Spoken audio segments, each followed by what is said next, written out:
Hello.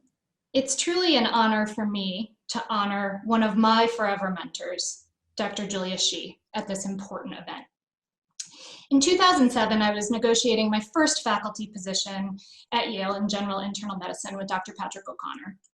We were exploring options for clinical work, and he reviewed the typical clinical appointments: inpatient attending, primary care clinic at Yale, or he said, I have another opportunity I think you will really love.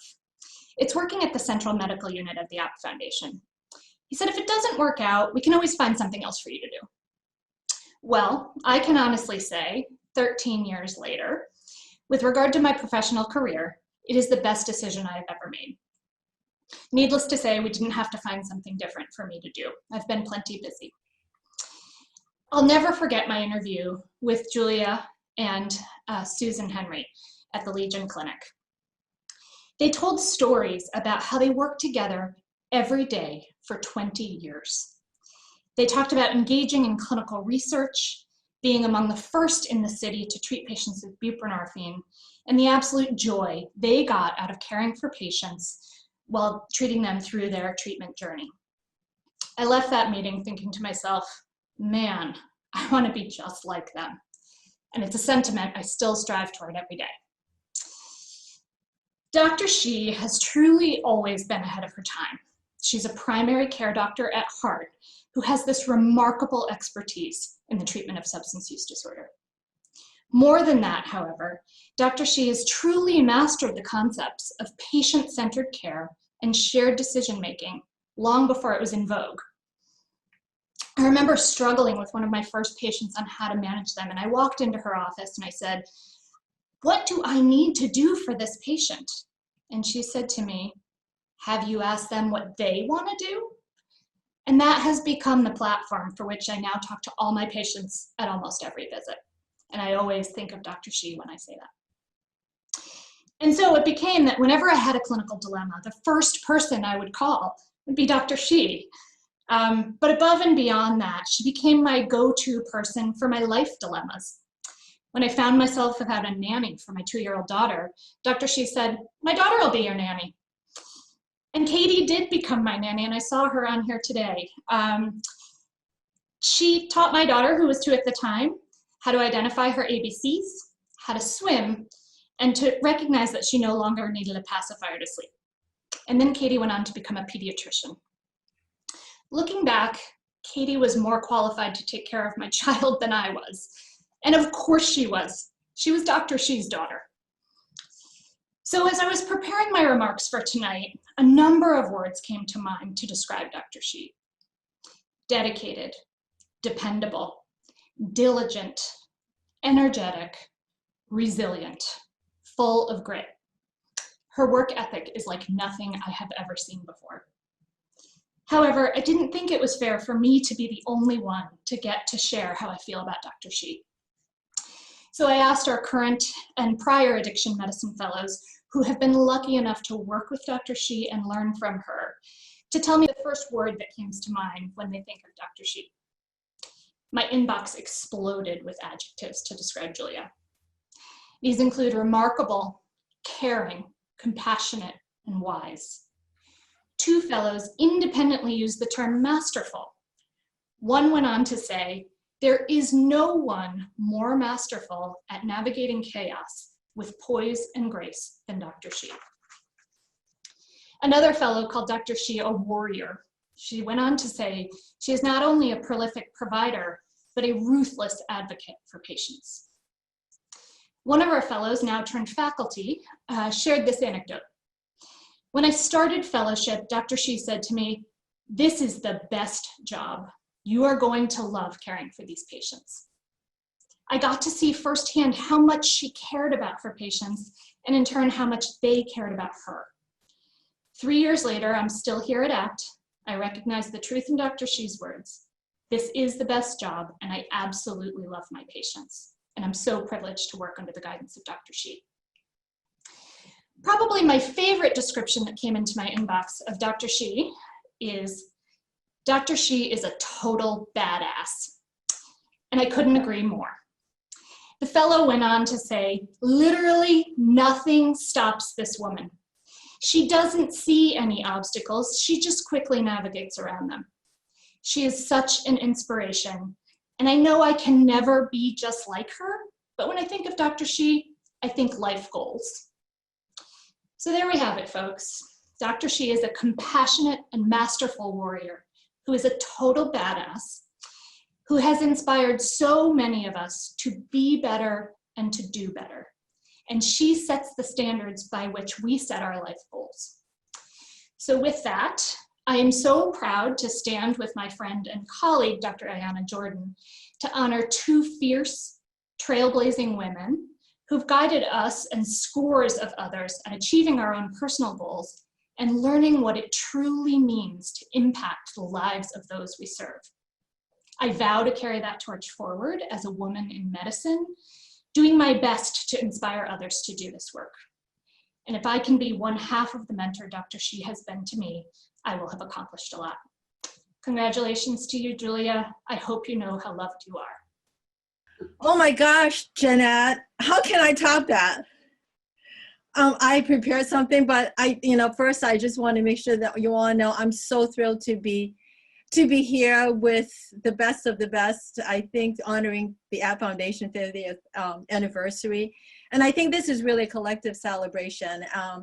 I just want to give my sincere thanks to, everyone here, Lynn Madden, the App Board, the senior leadership, and definitely everybody at CMU, the nursing staff, the APRNs, and I am so fortunate to be working over the past 30 years with all these amazing people.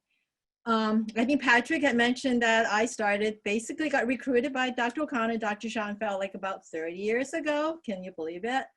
And it was for I think Dr. O'Connor was gonna move back into Yale and I just was gonna be the physician staff working at CMU. And then Dr. Schoenfeld come up with a brilliant idea, said, oh, I have something else for you. Call me up and say, you wanna be a Yale fellow in substance abuse? That's what at that point in time. And I think, how can I say no, right? All the now Yale fellows can imagine. So I say, sure, why not? So anyways, and that was history. That was from there. I think I was like one of the first non-psychiatrists that was in the fellowship. And it was really, I would say, trailblazing, only because I think my heart is in clinical work. And I was hungry to learn about substance abuse, and I think I learned a lot from, the Yale crew, all the Dr. Schoenfeld and his musicians, and most importantly, I think I learned from all my patients. I think that is what I'm so grateful for. At CMU at that time, I don't know if Dr. Tetrault had been there, was 914 and a half Howard Avenue. I don't know if anybody know that building. It is like the back alley of behind Yale. I mean, more than a back alley. I think the campus is basically a big dirt lot with a couple of buildings surrounding it. And I think it's right next to Legion where all the buildings are kind of jumbled up and like kind of connected.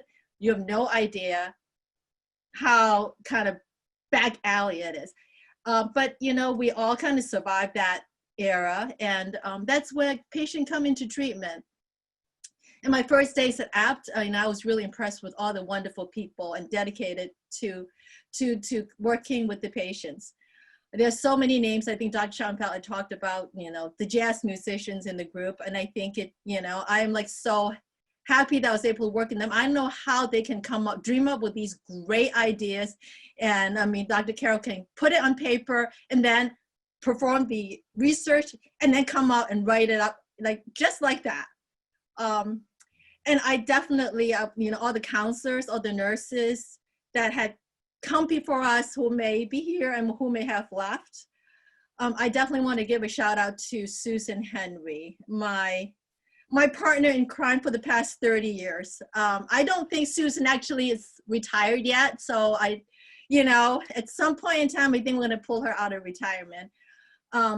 Susan, to me, the first day, when she walked across that dirt lot, what impressed me the most was that every single person across the dirt lot from administration knows Susan. Everybody knows her name and Susan knows everyone. I mean, I think to me, that is what I want to emulate, is that I can be as friendly and kind and compassionate and understand like Susan at that point in time. I think Susan was working maybe like a year before me that time. It was just absolutely amazing. And I think over the years, Susan and I have seen so many iterations of CMU and App Foundation. And I could not have done it without Susan. I think Dr. Tetrault can totally say that.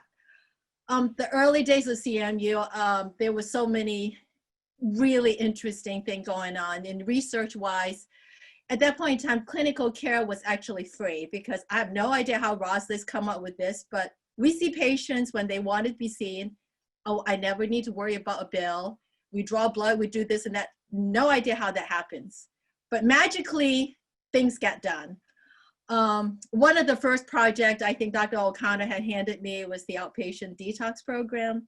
I don't even know if that any time will we be able to do this ever, but back 30 years ago in the back room of 914 and half Howard Avenue in these little cots, I think we put patients in floored withdrawal with naltrexone. I don't think we would ever want to do that again, but there are some seriously sick patients, and somehow at the end of the day, we were able to wrap them up, send them out, and patients come back, which is the most amazing thing, because they needed treatment so badly. And there are so many stories. I know Dr. Tetrault, we had shared quite a few, but there's so many more.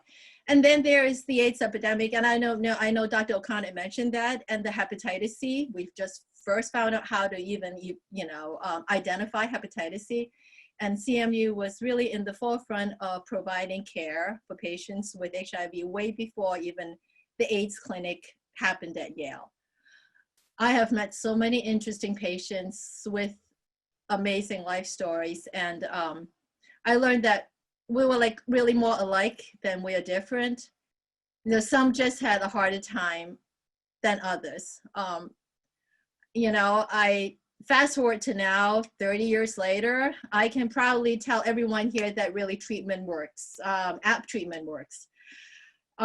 With the new leadership, APT has improved getting patients in treatment with the access model, and moving into this beautiful spaces out of the back lot and the back alleyway of New Haven.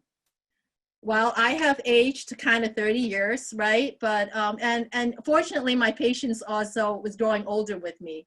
So for many of them, I know their kids, I know their family, I know their grandkids. I think Dr. Tetrault can say that sometimes they don't even need to tell me what they need. I already know. It is just absolutely amazing. I know their struggles, I share in their successes. I'm so grateful to have the opportunity to, and the privilege to really get connected to them. And I think that's what primary care is all about. And I tell all the students and residents that the most important thing for us physicians is really to make connection with them, so that they would, if we can't solve the problem today, they will be able to come back tomorrow, and that we're there for them. And I think everybody knows, I tell everybody I absolutely love my job. And I think it is, I'm just glad that, it get recognized, because this is the best job ever. And we make differences every day for patients.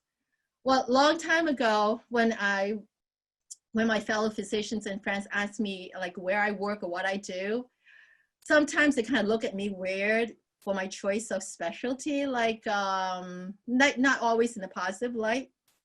At that point in time, I could feel like I can really empathize with patients, because at that point I feel like I was being judged, being a carer for addicted patients.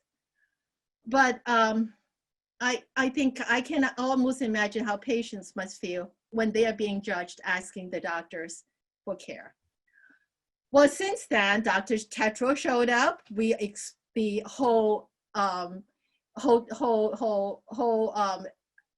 interest in addiction medicine kind of exploded in front of us. I know Dr. Tetrault has people lining up to be in the fellowship right now.